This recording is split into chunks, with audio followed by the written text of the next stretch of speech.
এই দেশের মানুষ নামাজ না পড়লেও যদি কেউ নবীকে কটূক্তি করে তার কলিজা ছিঁড়ে যায়, সে রাজপথে নেমে যায়। আমি বলবো যারা নবীকে কটূক্তি করে, নবীর নামে গালিগালাজ করে, সে এই সংসদ থেকে পাশ করা হয়। যারা নবীকে অস্বীকার করে তারা কোনোদিন মুসলমান থাকতে পারে না। এটা আইনের মাধ্যমে, এটা বাংলাদেশের পার্লামেন্ট থেকে ঘোষণা হবে, সেটা আমরা চাই।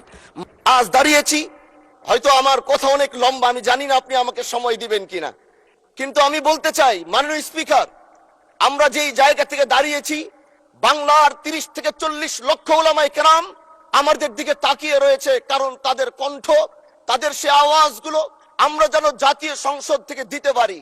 তার মধ্যে অন্যতম একটি হলো মা কানা মুহাম্মাদুন আবা আহাদিম মির রিজালিকুম ওয়ালাকির রাসূলুল্লাহি ওয়া খাতামান নাবিয়্যিন ওয়া কানা আল্লাহু বিকুল্লি শাইইন আলিমা। আপনি জানেন নবীর পরে আল্লাহ নবী হচ্ছে আমার ইমানের অংশ, আমার ইমানের পার্ট। তিনাকে ভালোবাসা, তিনার উপর ইমান, এটা আমার ইমানের অংশ। তিনি আমার শেষ নবী, যেটা কোরআন ঘোষণা দিয়েছে।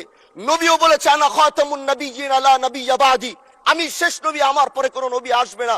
কিন্তু মাননীয় স্পিকার, দুঃখের সাথে বলতে হয়, বাংলাদেশের এরকম একটি পার্ট রয়েছে, যেই পার্টের এক অংশ মানুষ, তারা নবীকে অস্বীকার করে, তারা মুসলমান দাবি করে, এবং এই বিষয়ে অনেকেরই ধারণা রাস্তায় শহীদ হতে হয়েছে।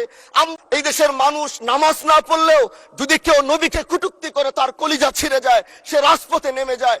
আমি বলবো যারা নবীকে কটূক্তি করে, নবীর নামে গালিগালাজ করে, এদের মৃত্যুদণ্ড, এই আইনটাও যেন বাংলাদেশের এই সংসদ থেকে পাশ করা হয়। যারা নবীকে অস্বীকার করে তারা কোনোদিন মুসলমান থাকতে পারে না। এটা আইনের মাধ্যমে, এটা বাংলাদেশের পার্লামেন্ট থেকে ঘোষণা হবে, সেটা আমরা চাই। আজ দাঁড়িয়েছি, হয়তো আমার কথা অনেক লম্বা, আমি জানি না আপনি আমাকে সময় দিবেন কিনা, কিন্তু আমি বলতে চাই মাননীয় স্পিকার, আমরা যেই জায়গা থেকে দাঁড়িয়েছি, বাংলার 30 থেকে 40 লক্ষ উলামায়ে কেরাম আমাদের দিকে তাকিয়ে রয়েছে, কারণ তাদের কণ্ঠ, তাদের সে আওয়াজগুলো আমরা যেন জাতীয় সংসদ থেকে দিতে পারি। তার মধ্যে অন্যতম একটি হলো মা কানা মুহাম্মাদুন আবা আহাদিম মির রিজালিকুম ওয়ালাকির রাসূলুল্লাহি ওয়া খাতামান নাবিয়্যিন ওয়া কানা আল্লাহু বিকুল্লি শাইইন আলিমা। আপনি জানেন নবীর পরে আল্লাহ নবী হচ্ছে আমার ইমানের অংশ, আমার ইমানের পার্ট। তিনাকে ভালোবাসা, তিনার উপর ইমান, এটা আমার ইমানের অংশ। তিনি আমার শেষ নবী, যেটা কোরআন ঘোষণা দিয়েছে। নবীও বলেছে আনা খাতামুন নাবিয়্যিন আলা নাবিয়্যা বাদি, আমি শেষ নবী, আমার পরে কোনো নবী আসবে না।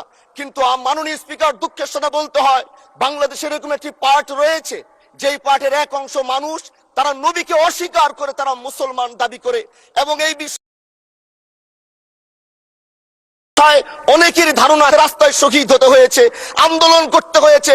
স্বাধীনতার পর থেকে আজও সে আন্দোলন চলছে, কিন্তু আজও পর্যন্ত সেটা পাইনি। আমি মাননীয় প্রধানমন্ত্রীকে বলবো, আপনি বাংলাদেশে একটি ইতিহাস রচনা করে যাবেন। আপনার মাধ্যমে যদি এটা স্বীকৃতি পায়, যারা নবীকে অস্বীকার করে তারা কোনোদিন মুসলমান থাকতে পারে না।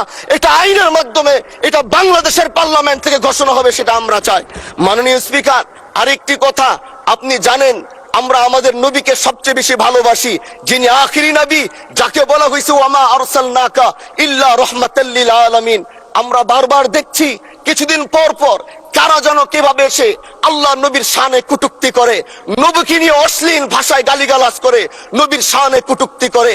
এই আন্দোলন, এই সংগ্রাম করতে গিয়ে আপনিও মাননীয় স্পিকার দেখেছেন, রাস্তাঘাটে আন্দোলন করতে গিয়ে কত মানুষ মৃত্যুবরণ করেছে।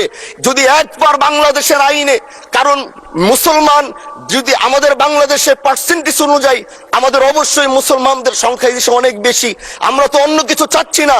এই দেশের মানুষ নামাজ না পড়লেও যদি কেউ নবীকে কটূক্তি করে তার কলিজা ছিঁড়ে যায়, সে রাজপথে নেমে যায়।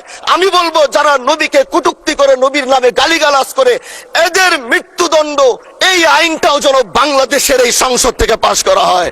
মাননীয় স্পিকার, এই কথাগুলো বলতে গিয়ে অনেক কথা হারিয়ে যাচ্ছে। এলাকায় বলেছিলাম যে আমরা ন্যায়ের পক্ষে কথা বলবো, ইনসাফের পক্ষে কথা বলবো। তখন অনেকে হাত ধরে বলেছিল, হামজালা ভাই, জাতীয় সংসদে যখন যাবেন একটু বললেন হাদি হত্যার বিচারটা যেন হয়।